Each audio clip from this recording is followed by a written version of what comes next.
এনেকৈ মাৰপিট কৰি বলি দি জীৱ হত্যা কৰি সোণোৱাল কছাৰীৰ লোকসকলে ৩০০ বছৰ আগৰ পৰা পালন কৰি অহা এই পৰম্পৰাক আজি খোলাচা কৰি দিলোঁ। বলক আজি ইয়াৰ বিষয়ে সবিশেষখিনি জানো। প্ৰায় ৩০০ বছৰ আগৰ পৰাই শিৱ, সতী আৰু দক্ষ ৰজাৰ এটা সঁচা কাহিনীক সোণোৱাল কছাৰীৰ লোকসকলে বহুৱাৰ তাণ্ডৱ নৃত্যৰ জৰিয়তে ৰাইজৰ মাজত প্ৰচাৰ কৰি আছে। তো বলক আজি ইয়াৰ বিষয়ে সবিশেষখিনি জানিবলৈ চেষ্টা কৰোঁ। প্ৰথমে মই সেই গাঁৱৰে এজন বিশেষ ব্যক্তিৰ পৰা কথাখিনি জানি লৈছিলোঁ। তাৰ পিছতহে কিন্তু মই ভিডিঅ'টো প্ৰস্তুত কৰিছোঁ। এয়া হৈ গ'ল ভাৱৰীয়াসকলৰ অস্ত্ৰ আৰু এখন ডাঙৰ হাবিৰ মাজত এই গছজোপাকে সাক্ষী কৰি সকলো ভাৱৰীয়াই এখন পূজা পাতি লৈছে। আৰু এই পূজাৰ প্ৰকৃত অৰ্থ হ'ল শিৱ আৰু সতীৰ আত্মাক তেওঁলোকে স্মৰণ কৰি সেৱা জনাই লৈছে। আৰু আবেলি প্ৰায় ৩ মান বজাত দৰ্শকৰ ভিৰ লাগিবলৈ আৰম্ভ কৰিলে আৰু এই ডাঙৰ হাবিখনতে ভাৱৰীয়াসকলে ৰেডি হৈ আছে আৰু অলপ পিছতে জংঘলৰ পৰা ওলাই আহি তেওঁলোকৰ নৃত্য প্ৰদৰ্শন কৰিব। এতিয়া আহোঁ আচল কাহিনীলৈ। আৰু এতিয়া প্ৰায় বহুৱা আৰম্ভ হৈ গৈছে আৰু এই ক'লা ক'লা মানুহবিলাকে যে নাচি আছে এইসকল হৈ গ'ল শিৱৰ ভূত প্ৰেত। আৰু পিছফালে যে ঢোল মৃদং বজাই আহিছে এয়া হৈ গ'ল ফূৰ্তিতে সৰগত গন্ধৰ্বৰ বাদ্য বাজি উঠিছে আৰু যাৰ ধ্বনি এই পৃথিৱীলৈকে আহিছে। আৰু বৰ্তমান এই বহুৱা হৈ আছে ডিব্ৰুগড় ডিষ্ট্ৰিক্টৰ জামিয়া ধমল গাঁৱত। আৰু এতিয়া সোণোৱাল কছাৰীৰ লোকসকলে কি উদ্দেশ্যৰে বহুৱা পালন কৰে সবিশেষখিনি জানো আহক।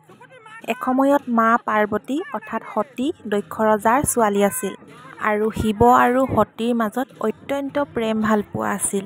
কিন্তু দক্ষ ৰজাই নিজৰ জীয়ৰী সতীক কোনো পধ্যেই শিৱৰ লগত বিয়া দিব খোজা নাছিল। কিয়নো দক্ষ ৰজাই শিৱৰ শক্তিৰ বিষয়ে তেতিয়ালৈকে একোৱে গম পোৱা নাছিল। গাত কাপোৰ নাই, থাকিবলৈ ঘৰ নাই, এনেকুৱা এজন ভিক্ষাৰীক নিজৰ ছোৱালী দিব বিচৰা নাছিল। আৰু এই যে কোবাই কোবাই মাৰি আছে এয়া হৈ গ'ল দক্ষ ৰজাৰ চৰিত্ৰ। ইয়াৰ বিষয়েও আগলৈ জনাম বাৰু কিয় কোবাই আছে। আৰু তাৰ পিছত সতীয়ে নিজৰ দেউতাকৰ কথা অমান্য কৰি শিৱৰ লগত বিয়া হৈ গুচি গ'ল। আৰু দক্ষ ৰজাৰ নিজৰ জীয়ৰী সতীৰ ওপৰত অত্যন্ত খং। সতীৰ কোনো চেহেৰাই চাব নিবিচাৰে দক্ষ ৰজাই। আৰু এনেকৈয়ে কিছুদিন পিছত দক্ষ ৰজাৰ ঘৰত এখন ডাঙৰ যজ্ঞ পতা হ'ল। তাত বিভিন্ন ধৰণৰ জীৱ জন্তুক বলিও দিয়া হ'ল। কিন্তু সেই পূজাত সতীয়ে প্ৰথমবাৰৰ বাবে নিজৰ পিতৃৰ ঘৰত ভৰি ৰাখিছিল। কিন্তু দক্ষ ৰজাই নিজৰ জীয়ৰী সতীক শিৱৰ বিষয়ে সমালোচনা কৰি নানান ধৰণৰ অপমান কৰিব ধৰিলে যে কি আছে তোৰ স্বামী, এটা ভিক্ষাৰী, পিন্ধিবলৈ কাপোৰ নাই, থাকিবলৈ ঘৰ নাই, তই আমাৰ যোগ্য নহয়। কিন্তু সতীয়ে নিজৰ স্বামী অপমান সহ্য কৰিব নোৱাৰিলে। আৰু সতীয়ে দেউতাকৰ ঘৰৰ পৰা স্বামীৰ ওচৰলৈ ঘূৰি গৈ কি ক'ব যে দেউতাকৰ ঘৰত মৰমৰ সলনি তেওঁ অপমানহে পাই আহিলে। আৰু স্বামীৰ অপমান সহ্য কৰিব নোৱাৰি সতীয়ে দেউতাকৰ ঘৰতে নিজৰ দেহ ত্যাগ কৰিলে। আৰু সতীৰ মৃত্যুৰ খবৰ পাই শিৱ জ্বলি পকি উঠিলে। আৰু দক্ষ ৰজাক শেষ কৰি দিয়াৰ উদ্দেশ্যে শিৱৰ সকলো ভূত প্ৰেতক লৈ দক্ষ ৰজাৰ ঘৰত শিৱৰ উপস্থিত হ'লগৈ। আৰু দক্ষ ৰজাৰ ঘৰত পাতি থকা সেই যজ্ঞখন শিৱৰ ভূত প্ৰেতবোৰে পূৰা ভাঙি চিঙি লণ্টভণ্ট কৰিবলৈ ধৰিলে। আৰু শিৱ মনে মনে ৰৈ গ'ল কিয়নো শিৱৰ শহুৰেক আছিল দক্ষ ৰজাৰ। কিন্তু শিৱৰ যিহেতু অত্যন্ত খং উঠি আছিল আৰু খঙৰ ভমকত শিৱৰ কপালৰ পৰা যি ঘাম ওলাইছিল তাৰে এটোপ মাটিত পৰিছিল। আৰু সেই শিৱৰ ঘাম টোপালৰ পৰা শিৱৰ শক্তি এজনৰ সৃষ্টি হৈছিল। তেওঁৰ নাম আছিল জলদৈধ্য।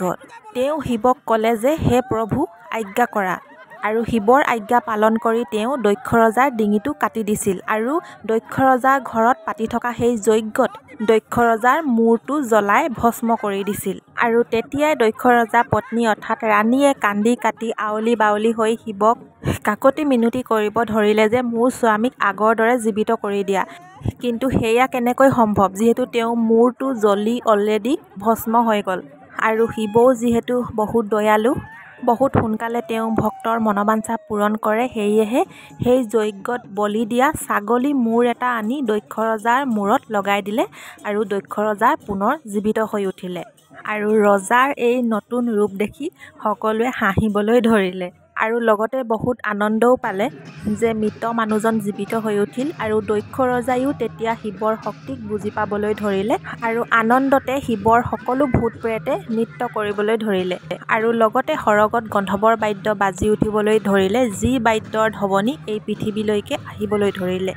আৰু এই যে কোবাই আছে এই মানুহজন দুটা শিং লগা এইজনেই হ'ল দক্ষ ৰজাৰ চৰিত্ৰ।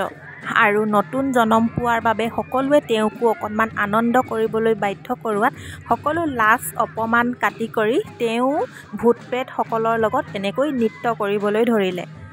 আৰু পিছৰ কাহিনীখিনি গম পাইছেই, শিৱই সতীৰ শৰটো কান্ধত লৈ গোটেই পৃথিৱী বিশ্ব ব্ৰহ্মাণ্ডখন ঘূৰাই ফুৰিবলৈ ধৰিলে। আৰু এতিয়া ক'ম সোণোৱাল কছাৰীসকলে এই বহুৱা পালন কৰাৰ আচল কাৰণ।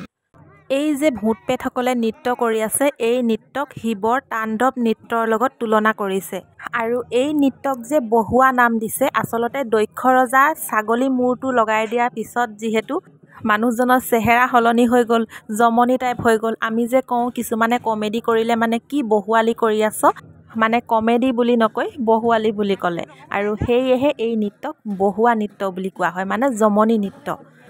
আৰু সোণোৱাল কছাৰী লোকসকলে আজি ৩০০ বছৰৰো অধিক এই পৰম্পৰা এইটো কাৰণে পালন কৰি আহিছে, যাতে শিৱ আৰু সতীৰ প্ৰেম কাহিনীৰ জৰিয়তে অহংকাৰে যে মানুহৰ পতনৰ মূল কাৰণ, এই কথাষাৰ ৰাইজক বুজাব পাৰে আৰু শিৱৰ শক্তিক ৰাইজৰ মাজত প্ৰচাৰ কৰিব পাৰে।